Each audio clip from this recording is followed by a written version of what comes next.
দুপুর 12:15 নেতাজি সুভাষচন্দ্র বোসের জন্মক্ষণ উপলক্ষে শঙ্খ বাজিয়ে উদযাপন করে বেশ কিছু মহিলা সুভাষগ্রাম কোদালিয়া তার পৈতৃক ভিটে সামনে। সেই সঙ্গে মণিমেলার ব্যান্ড বাজিয়ে নেতাজির জন্ম জয়ন্তী উৎসব পালন করে।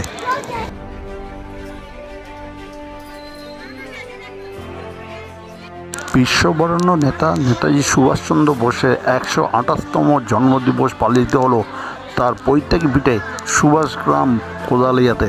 আর সেখানে উপস্থিত ছিলেন রাজ্যের পরিবহন প্রতিমন্ত্রী দিলীপ মণ্ডল, সঙ্গে ছিলেন রাজপুর সোনারপুর পৌরসভার পৌরপিতা পল্লব কুমার দাস সহ অন্যান্য বিশিষ্ট ব্যক্তিবর্গ।